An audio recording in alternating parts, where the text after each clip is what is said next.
All right, Agatha All Along is now almost halfway done with its run. Isn't that crazy? It is what it is with these very short Disney Plus series where you only have 8 or 9 episodes. And to be fair, shows like The Penguin or shows like The Boys or Rings of Power only have 8 or 9 episodes as well. The difference, obviously, is that there's twice as much content with those shows because Agatha All Along continues to have 30 to 35 minute episodes, while The Penguin has consistently hour-long episodes. All that being said, we are about, I'd say, 40 to 45% through with the show, and it's time to talk about episode 4. So this is going to be a full spoiler discussion of episode 4 of Agatha All Along. If you have not seen episode 4, make sure to just save this segment or the entire podcast if you're listening to the entire podcast. You can skip around to different segments in the time codes in the description down below. And make sure to come back and revisit once you have seen the episode. All right, guys, this is your final spoiler warning. Let's get into Agatha All Along. So just to give, as I always do at the beginning of these segments, a little bit of a recap of my thoughts on previous episodes, in case you haven't checked out my previous segments in previous podcasts. I was somebody who was a little bit skeptical, to say the least, about a show like Agatha All Along. I thought, well, she was a fine, charismatic presence in WandaVision, one of my favorite MCU movies or shows of all time. But I just didn't see what warranted an entire spin-off show for her. Flash forward to the beginning of the show, and I watched episodes 1 and 2, and I thought, this is very entertaining. I had a great time with the first couple episodes. Episode 3, like I mentioned last week, revealed the format, right? It revealed the format of, okay, so pretty much kind of what I feared. Every episode is going to be a different trial on the Witch's Road. It's going to be like that probably until episode 8, and then midway through or at the end of episode 8, the big bad is revealed, and episode 9 is going to be some kind of confrontation. It is what it is. It's going to be the format unless they decide to completely deviate in the next couple episodes, but I doubt it. I seriously doubt it.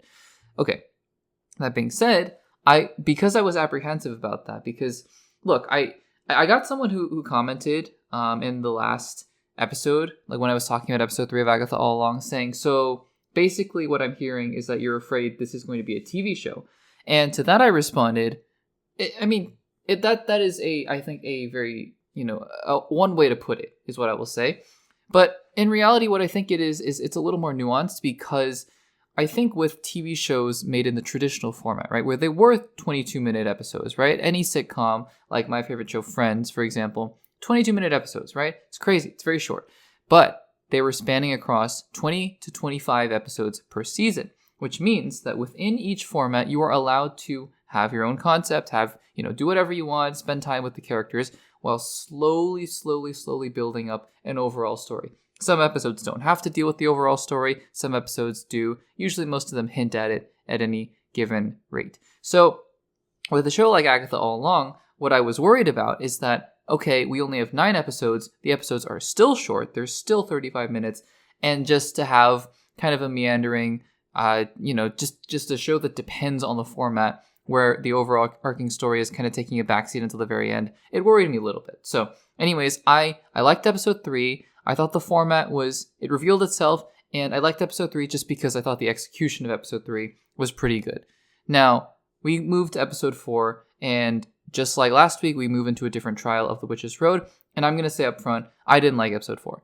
And I think it comes down to one very simple thing. There's a reason that I was building up all this context for you guys, just in my own personal, for my own personal opinions about this show, is because this show now, for me at least, entirely depends on how well each week's format works. And this week, unlike last week, the format didn't work for me, because the execution of that format, and we're going to talk about what that is, the format, the formula, if you will, that they've been setting up, it just came out to a product that I didn't enjoy. Because you can take that same format and you can do a lot of different things with it, which hence I thought episode 3, for the most part, I didn't love it, but I liked it, was entertaining. Episode 4 took that same concept, took the same formula, put a little bit of a twist on it, and I just happened to not like it. So we'll go through the entire episode, not necessarily going through every single little detail, but just going through a lot of the little details and some of the story things that I was noticing along the way, and then I'll talk about my disappointment with the episode at the end and why I think that doesn't necessarily mean episode 5 is going to be bad, but it also doesn't mean it's good. It just means it is what it is. Whatever episode 5 happens to be, it will be, what it is, and then we'll move on from there until probably the finale when maybe Mephisto shows up. So we'll see. So anyways, let's dive into Agatha All Along, episode 4. One thing I noticed right off the bat as they are burying Sharon Davis is that I thought they weren't supposed to stray off the road, and I could be wrong. I wasn't, eagle-eyed looking exactly where they were burying the body, but it seemed like they were stepping off the road. Maybe it's just Sharon Davis because she is not a witch, but I was wondering a little bit why there weren't more consequences to burying Mrs. Davis, who is still referred to by everybody now as Mrs. Hart, which I think is kind of funny. But yeah, rest in peace, Sharon Davis. I will miss Deborah Jo Rupp. I think that she brought a little bit of a levity that they're trying to replace now with the chaotic, manic energy of Aubrey Plaza, which I think is fun. It's interesting. But I also think that a character like Sharon Davis brought a little bit of levity to an otherwise kind of bonkers, a little bit over-the-top show, I will say. So there is that. But Agatha, in the meantime, is being very callous because she clearly has no regard for the life of Mrs. Sharon Davis. And so that, just continuing to build her up as a character. I will say that for the most part, we're getting hints of Agatha's backstory, right?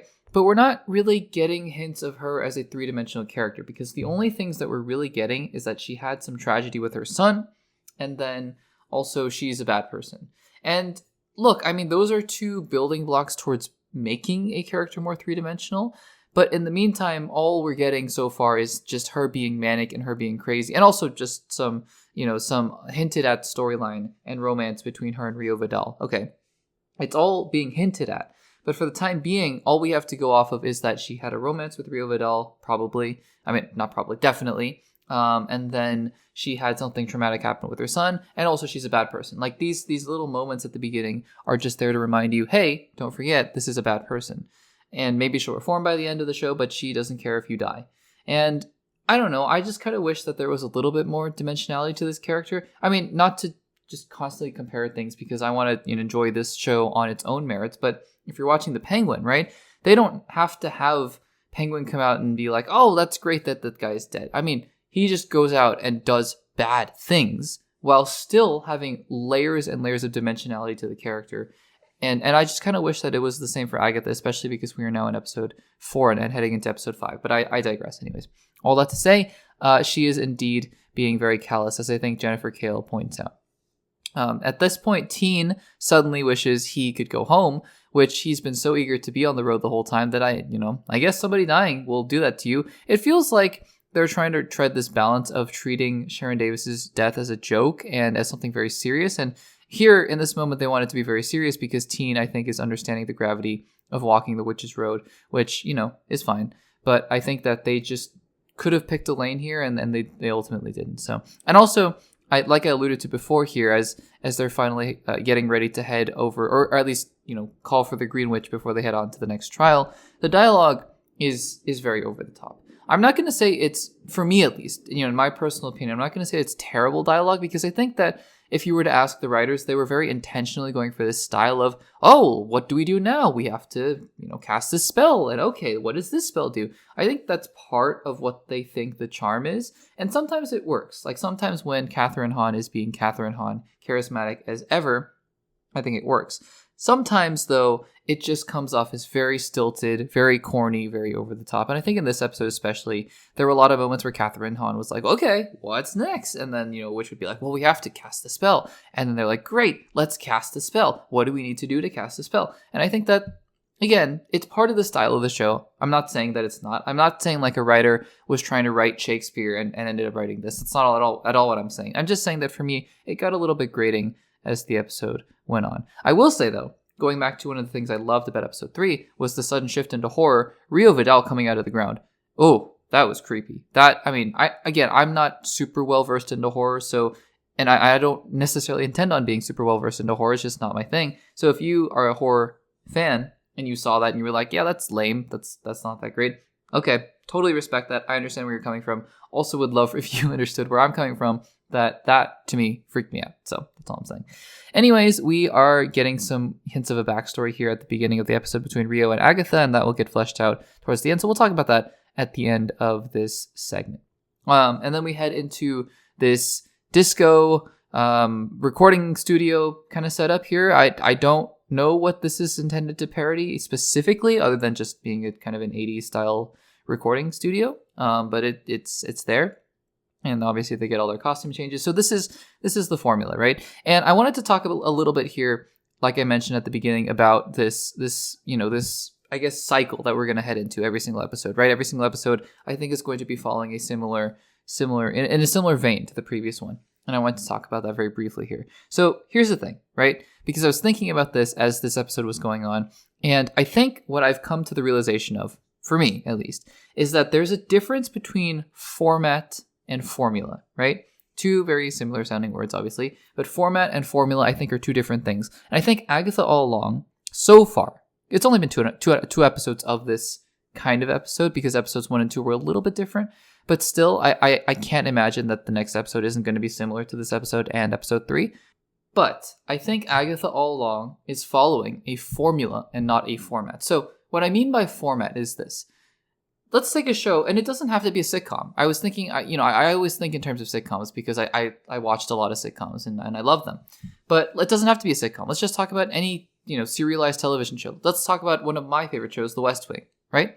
The West Wing has a format, right? So if you watch an episode of The West Wing, it's not strict, right? You don't know exactly what's going to happen, and some episodes mix it up, obviously, and some episodes, stick to this format pretty. I'm not going to say strictly, but they stick to the format. But you generally have an idea of what to expect. There's going to be multiple storylines running of different characters dealing with different things in the government, in Congress, and with the president and whatnot. Usually the president has a hand in one of these storylines, and other characters are either dealing with a crisis or whatnot. So there's a general format, and usually by the end of it, either it ends in a kind of, not tragedy per se, but ends in a kind of ambiguous, unresolved state in some episodes, or in some other episodes there's a very hopeful ending, and you kind of know what to expect with that format, right? But what The West Wing doesn't do is it doesn't adhere to a formula. So it's not like literally every single episode it's like, okay, let's just say the president does this in the first 10 minutes, and then this in the next 10 minutes, and then another character like Toby will do this in the next in minute 30 and whatnot. And I'm not saying that Agatha all along is following a formula to that extent. I'm just exaggerating just to kind of make my point clearer. But I do think that Agatha all along, at least with The Witch's Road, is straying closer to formula than to format, where I think every episode is going to be basically the same, with just I think the outside is going to look different, but the insides are going to be the exact same. What I mean by that is there's going to be a little bit at the beginning where they're on the Witch's Road. They're going to have some kind of argument. They're going to do something interesting is going to happen. Maybe a little bit of a nugget, appears, like Rio Vidal is appearing at the beginning of this episode. Then they're going to go into some kind of house or some kind of trial, and they're going to basically have a timed trial, and something silly is going to happen, and maybe a couple horror things are going to happen, and they're going to have to rely on one another, and they're going to fight one another, and then they're going to reveal backstory about one another, and then at the end of it, there's going to be, they're going to escape, and maybe someone dies, and then there's going to be an exit, and they're going to escape. That's a formula. And look, I mean, it has the potential to work. I watched episode 3. I thought episode 3 was good. I enjoyed it because I think like I said, the inside is the formula. The exterior is whatever they decide to change up with it. And I think the shell of episode 3 was good. I enjoyed it. I will say the difference, though, between a format and a formula to me is that this formula can get old pretty quickly. And I think it already, for me personally, is starting to get a little bit old. Because I think, once you kind of understand exactly the mechanisms behind what's going on, and all of this, by the way, I admit all of this could be a moot point if episode 5 does something completely different. I'm just, again, my fears going into the show are starting to be realized that every single episode is going to kind of feel the same, just with a little bit of a different sheen on it, right? Last episode it was in this house where they were drinking wine and being, poisoned, and it was kind of a dinner party kind of scenario. This episode it was some kind of disco recording studio, musical, ballad, I don't even know. But still, the formula remains true. And so it's something that I want to keep an eye out for, because again, episode 5 can completely change my mind, but also I'm a little bit concerned that it's just going to be the same until the very end. Anyways, that is all. That is a big tangent, and let's get back to the actual episode. So as we head into this little studio, there's obviously a lot of tension, a lot more tension between Agatha and Rio. And I think that, I'm interested to see a little bit more of of their dynamic as we head into future episodes. Although I'm a little frustrated, like I said, that we haven't gotten a lot yet, that we're just getting hints of it, but we'll see. I do think that once the trial begins, the way that room started to spin was really interesting. I think that is another fun kind of horror disconcerting moment here, and I like that. I'm not as big of a fan of the really stylized editing here, where you have different panes and different characters and split screens and whatnot. I think it's okay in moderation, but I think that they really went for it, and I applaud them for going for it here, but just didn't quite work well for me in this episode. And the other thing that started to bug me a little bit more in this episode is the way that magic is used, because they really subscribe to the old school kind of Harry Potter, Avada Kedavra, Expelliarmus, let's say Latin words, until it becomes magic kind of school of thought. And I think Harry Potter, what works so well about that is that you actually got attached to what those words were. And here, I just think it comes off as very silly that they're just saying Latin words, or words that even sound Latin. I don't even know if they're Latin words.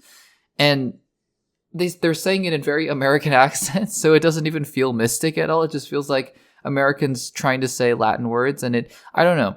It's not helping to add to the suspension of disbelief, I guess, if that makes sense. The premise of this episode is that Alice basically brought a generational curse to them, and guess what? They have to sing their way out of it. Look, I am so happy, and I mean this genuinely. If you love this episode, if you loved the execution of this, if you love the musical aspects of it, I'm so happy for you. I genuinely mean that. I'm just here to tell you my own personal thoughts, and this episode, for better or for worse, is just not for me. The way that they executed this formula in this episode, it is just simply not for me. And that's okay, right? I mean, episode 3 it was enjoyable. Episode 5 could use the exact same formula, do something different, and it could be amazing. I don't know. This episode, though, as I was watching the musical part, I just went, I don't know what I'm watching here. I just can't quite comprehend. It almost felt like, in a dream, when you're seeing something that is 95% real and 5% of it is just off. I was watching this and I was going, I can't quite believe that this is part of the MCU somehow.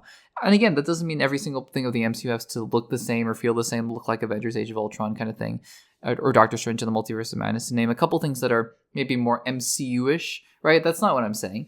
I'm saying that I was watching this and this was just a tick too far off what I kind of, have the umbrella around the MCU, because I just never in a million years did I think I was going to see Catherine Hahn have to sing her way out of a witch trial on the Witch's Road. And I don't know, something about it just didn't quite work. Again, if it did for you, if the jam session did for you, I'm so happy. I really, really am. But it just didn't quite work for me. It wasn't not entertaining is what I will give it. But also, sometimes it kind of feels like it's just trying way too hard to be WandaVision. And you can get away with that, I think, if it works for you, right? Like episode 3, I acknowledge that, yeah, we're heading back into WandaVision territory. They're just basically using the same concept here by parodying other TV shows, and that's fine. But it just feels like if it doesn't work, then it feels like WandaVision without any of the depth that it had to it.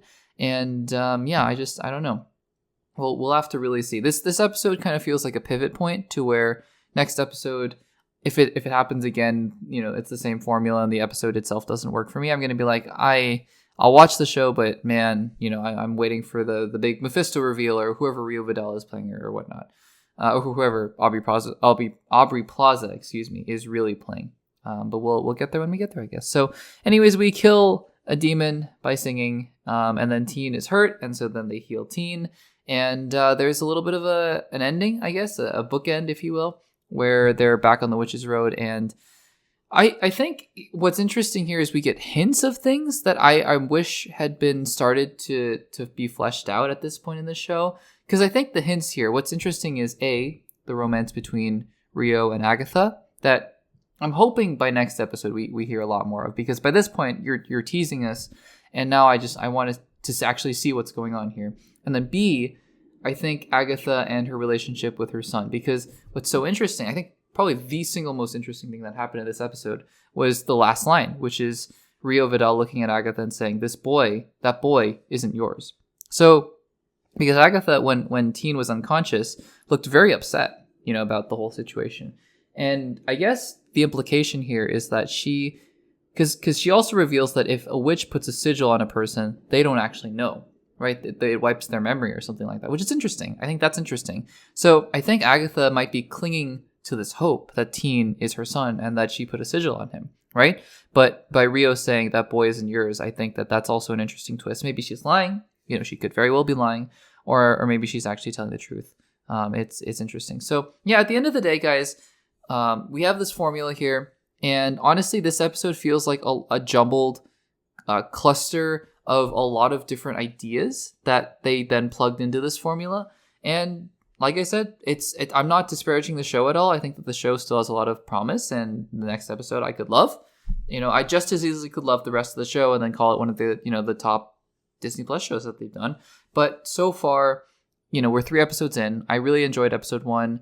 Episode 2 was pretty good for me. Episode 3, I'm enjoying them less and less, I think, as we go along. But episode 3 I still enjoyed because I thought the concept was executed pretty well and it was entertaining. But episode 4, I think, is where it kind of fell off for me a little bit. But I ask you guys, what did you think of Agatha All Along, episode 4? Did you enjoy this episode, or did you think it was probably the least best of the 4? Let me know in the comments down below, or anywhere in between. Just let me know what you thought in the comments down below. I would love to continue the discussion there as we continue to talk about Agatha All Along. Let me know in the comments.